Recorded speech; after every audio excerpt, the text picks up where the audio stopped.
So we're doing an introduction to meditation. And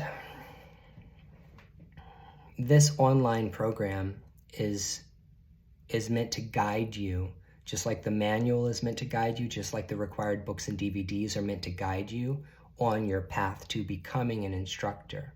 We're going to talk about all of these things live. We're going to talk about these things on Zoom. We're actually going to practice these things together. Introduction to meditation. There are as many ways to meditate as there are people walking around on the planet. And highly elevated teachers like Buddha and other people like that, they knew this. You know, they attained a certain level of spiritual awakening where they understood that everybody is different and everybody is learning and growing and developing spiritually at their own pace. Not everyone's operating on the same level, okay? Same thing with science and math. Some people are still learning arithmetic. Some people are learning calculus. Some people are studying quantum physics, you see. We're all developing in all directions at a different pace, and that is okay. And the purpose of this particular video is I'd like to explain to you what the expectation is, what I think you should do. This is my recommendation as to what I think you should do as far as meditation is concerned right now.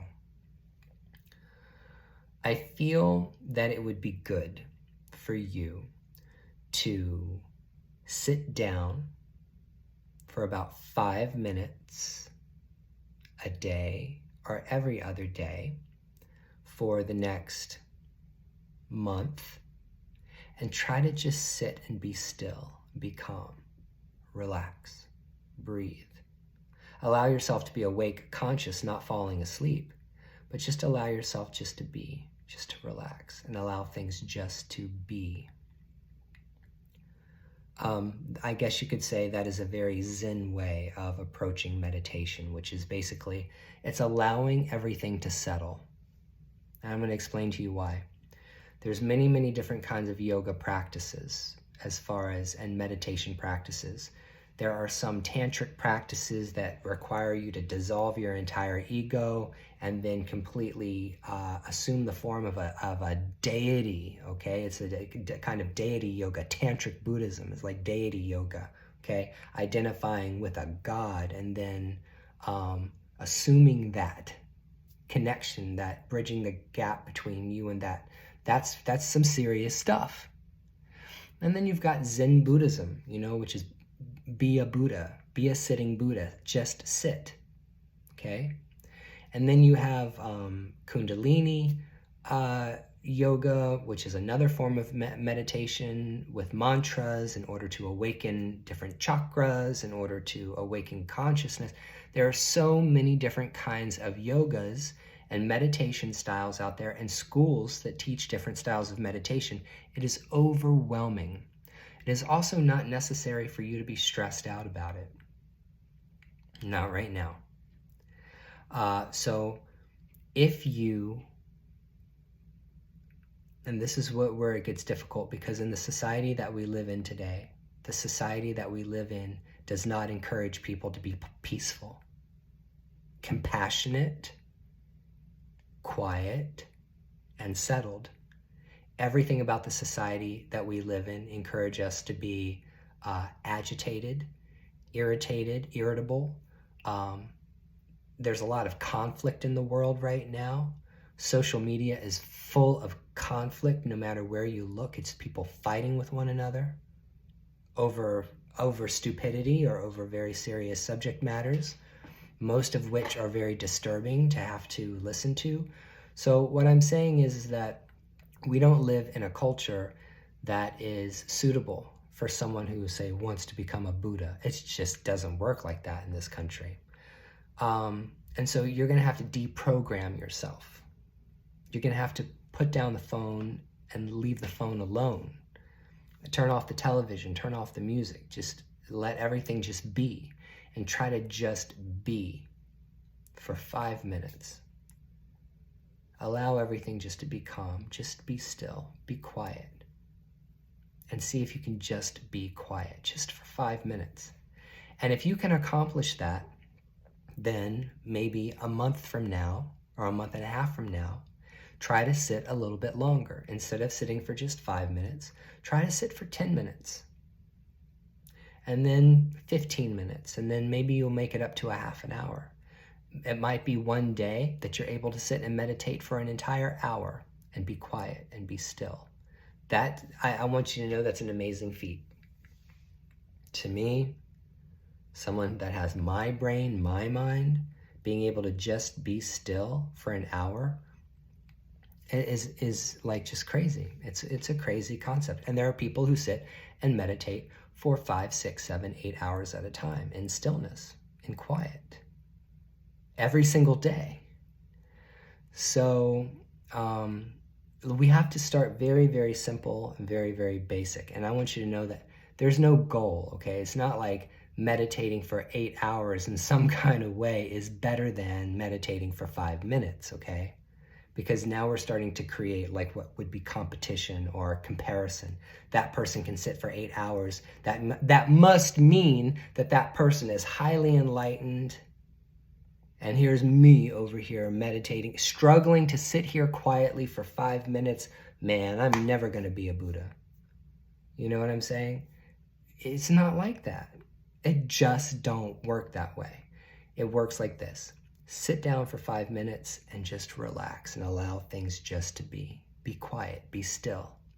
And if you realize after the second or third day that just sitting there and just being quiet and just being still isn't working for you, like literally your brain will not stop for 5 minutes, that's, for one thing, that's a sign that there's things going on in your life that are really not good.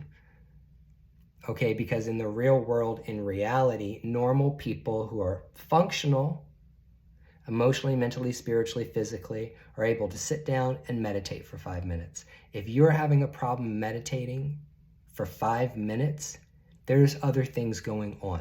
There could be mental, behavioral health problems that are not checked. There might be medication that you need. And there's also devices that you can use in order to focus the mind so that it can be still. But 5 minutes should be accessible to everyone. And not being able to sit for 5 minutes, in my opinion, reveals something fundamentally flawed and wrong that's going on either in your life or something that's going on in your body-mind. And that needs to be something that's sorted out. You'll never be able to graduate to higher levels of meditation if you can't just sit. We're going to talk about mudras. We're going to talk about chakras. We're going to talk about mantras. These are things that, excuse me, I don't mean to yawn in your face. These are things that we're going to talk about. And the mudras, which are the hand positions, can be very, very helpful in meditation, to sit and just use a particular mudra and focus on your hands and focus on holding the mudra and being still and holding and feeling the mudra and feeling the hands. That is a very, very great device for you to start using in your 5-minute long meditations to help you focus your mind. Not just sitting, but also holding a mudra of your choice while you're meditating. That can help. Also, mantra can help. If you sit down and you realize that 5 minutes or 10 minutes of just sitting is unbearable to you, then we got to go in a little bit harder. Then we need to go ahead and pick a mantra for you. You need to pick a mantra that resonates with you that you can do. Like Om. Sitting for 5 minutes and listening to Om, meditated, chanted over and over and over again can be helpful to you. It might mean that there's so much stuff going on in your mind that you need to pull your mind to a single point and focus, which is a sound. Om, or Nam Myoho Renge Kyo, or Om Namah Shivaya, or Om Gam Ganapataye Namaha. It has to be some kind of mantra that invokes a feeling of serenity and peace, and also allows you to only be focusing on that mantra and nothing else. That's what's beautiful about mantra. You can sit with If you want some mala beads, you can get a mala bead. Is 108 beads on a mala bead. This is like a Hindu rosary, Hindu and Buddhist rosary. What you sit is you just hold the mala in your hand, and for every single bead you will chant your mantra, Om Mani Padme Hum, Om Mani Padme Hum, Om Mani Padme Hum, and you go through 108 times. And that helps to focus the mind. But the first thing we need to get under control in this whole meditation situation is you need to get yourself under control. You need to be able to focus. You need to be able to be quiet. And if it's not possible for you to just sit and be quiet in silence, then we're going to have to add in either a mantra, a mudra, or a mantra and a mudra, or some mala beads that will help you have something to do with your hands while you're focusing on your mantra. I would say praying the rosary is another form of meditation and mantra recitation. The rosary, if you're Catholic, is a beautiful, beautiful thing, if that's what you're into. We're not talking about Christianity, and we're not talking about Catholicism in this course. It would be more advantageous for you to sit and chant Om 108 times in order to stay in harmony with what's going on in this particular course. But what I want you to do is go ahead and start journaling, and on your path every other day or every day, sit down for about 5 minutes. Force yourself to, because this is about actually doing. It's not just about talking about. It's about doing. It's about clearing space in your schedule every single day to have your 5 minutes. 5 minutes. Just 5 minutes out of your day. It goes like that. We've already been talking for 12 minutes. I've already been talking for 12 minutes. You could have meditated for 5 minutes with me, but we didn't. It's okay. I want you to sit down, set your phone, your timer to 5 minutes, and just breathe and do that. Do that for several weeks, okay? And then if you find that you need to add in some kind of device in order to help you focus your mind, that's what we'll talk about in the next couple of lessons. So please watch the videos, look at the book recommendations, and choose for yourself a mantra and choose for yourself a mudra that you want to try to use as part of your meditation.